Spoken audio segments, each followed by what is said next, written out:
Halo semua, nama saya Laurencia Flynn dari kelas 1 WB 18. Hari ini saya mau cerita sedikit tentang pengalaman saya sebagai pengurus di Putra Putri Altar Santo Yosef Matraman. Nah, kan saya sudah jadi pengurus sudah 2 tahun, jadi udah banyak banget cerita.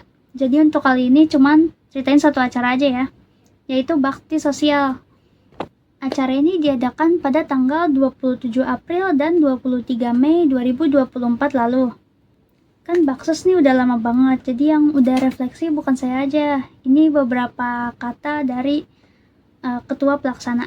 Silakan perkenalkan diri. Ya, baik, sebelumnya perkenalkan, nama saya Danu Abimanyu. Saya juga biasa dipanggil Abi. Di program kerja Baksos ini, saya menjabat sebagai Ketua Pelaksana. Kan Baksos udah lama nih. Refleksi lo sebagai ketua gimana?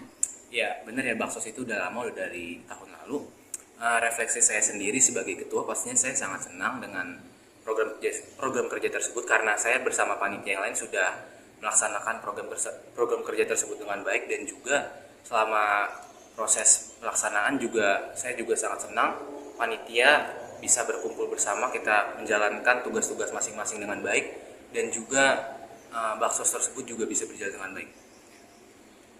Apa hal favorit lo tentang persiapan? Kalau dalam persiapan itu hal favorit saya pastinya dalam pas rapat. Contohnya kalau rapat itu kan kita kumpul rame-rame bareng-bareng di satu tempat, dan nanti itu di situ ada konsumnya, kita bisa kumpul bareng, rapat bareng, brooding bareng, terus kita bisa makan-makan juga bareng di saat rapat itu yang hal yang menurut saya paling seru. Kalau pas hari H?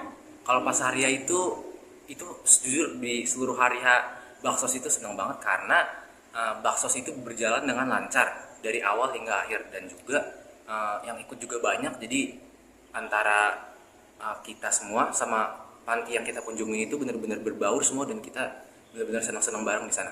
Itu seru banget di sana. Ada nggak yang lo nggak suka tentang persiapan? Kalau dalam persiapan untuk yang gak suka sih itu pasti ada. Contohnya nih kayak waktu itu sempat ada rapat tapi yang datang tuh dikit. Itu jujur saya nggak senang karena rapatnya itu bisa dibilang harusnya rapat yang penting, tapi orang-orang yang datang tuh dikit. Terus yang kedua itu pas hari H ada satu apa ya, katakanlah satu miskom. Ternyata pas kita transportasi kita ke sana itu ada busnya itu ternyata gak muat dan gak cukup untuk masuk ke tempatnya, jadi harus parkir sedikit jauh dari tempat patinya itu. Tapi walaupun jauh kita masih tetap bisa buat akses ke patinya, itu masih tetap bisa. Kan pertama kali lo jadi ketua pelaksana, komunikasi antar panitianya gimana? Ya benar banget, ini di gereja di Mistinari ini saya pertama kali sebagai ketua pelaksana, dan itu di program kerja Baksos. Untuk komunikasi antar panitia itu jujur pastinya berjalan dengan lancar, tapi terlepas dari kelancaran itu berbagai halangan dan rintangan pastinya ada. Kayak miskomunikasi itu pastinya ada, karena saya sendiri sebagai ketua pelaksana dan wakil ketua pelaksana saya juga itu first time sama dengan saya. Kita masih tetap harus meningkatkan komunikasi, keefektifan komunikasi, karena komunikasi itu adalah hal yang utama dalam suatu program kerja.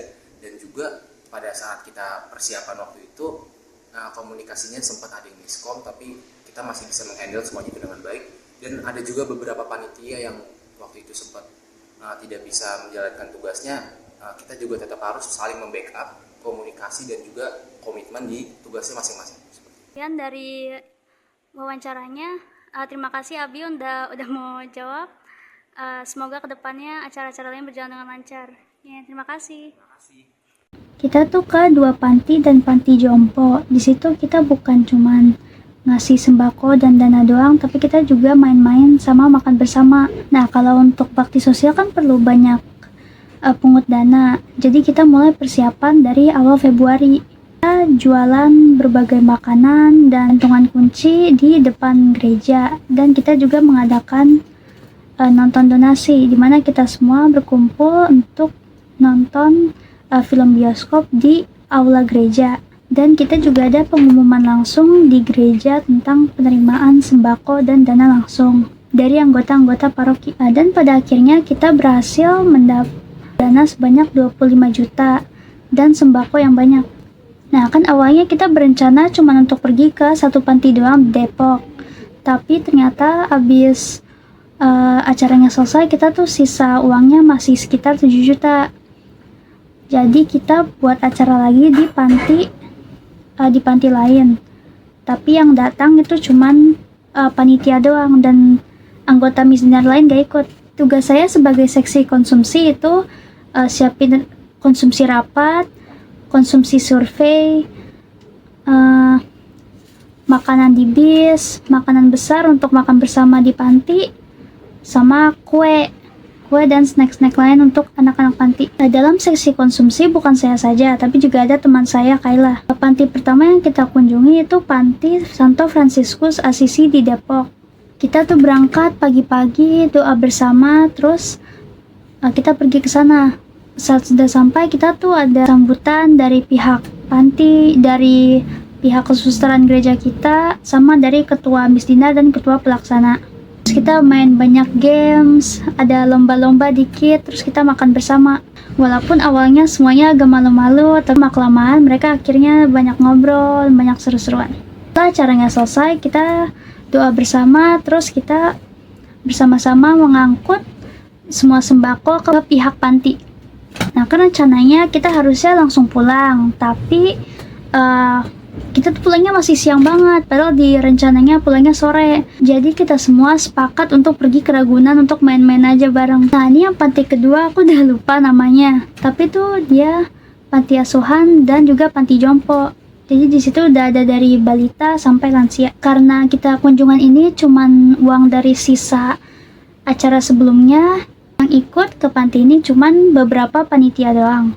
Jadi kita di situ nggak main-main games kayak sebelumnya, kita cuman kayak ngobrol-ngobrol sama pengurus panti. Abis itu dia kasih kita tour kayak lihat-lihat di sekitar situ. Pada hari itu juga ada sukarelawan yang rutin motong rambut para lansia. Selama saya menjadi staf pengurus, bakti sosial itu acara terbesar yang pernah saya ngalamin. Dan dari persiapan awal sampai akhir itu capek. Saya seksi konsumsi, tapi saya juga jadi seksi tiketing di nonton donasi. Jadi itu kita banyak ngitung-ngitung uang, tiket. Saya juga bantu jadi yang tanggung jawab jualan untuk di gereja. Dan tuh stresnya parah banget, karena kan itu kan pertama kali yang paling besar ya. Biasanya kan kayak acara cuman paling sebulan persiapan. Kok ini udah lama banget dari belakang. Jadi kayak banyak stres saya gitu. Menurut saya sih paling stres jadi tiketing, karena megang uangnya tuh besar ya. Kalau seksi konsumsi kan yang transfer masih bendara, kalau jadi tiketing yang megang duit saya. Jadi kayak salah ngitung, kayak sampai stresnya parah, sampai nangis-nangis. Tapi pas acaranya udah mulai lah, stresnya rasanya lupa aja gitu. Bisa sama teman-teman, anak-anak pantinya juga pada baik-baik banget. Bisa ngumpul-ngumpul sama anak-anak PPA. Kalau pas di panti kedua rasanya enak aja gitu, kayak tenang, bonding sesama panitia. Abis udah stres banyak itu, kita juga makan-makan bareng. Terus banyak aja loh ngobrolnya. Saya sangat bersyukur banget pada gereja, pada panitia, PPA, dan pihak panti udah ngasih kesempatan nih untuk ngadain acara. Ini bener-bener pengalaman yang bagus lah buat saya. Rasanya kayak pertama kali bener-bener megang tanggung jawab yang lumayan berat. Jadi kayak untuk pelajaran untuk selanjutnya. Itu aja ya, sekian dari saya. Terima kasih udah dengarkan. Mohon maaf kalau ada salah kata. Sekian dari saya, terima kasih. Seneng bareng di sana. Itu seru banget di sana.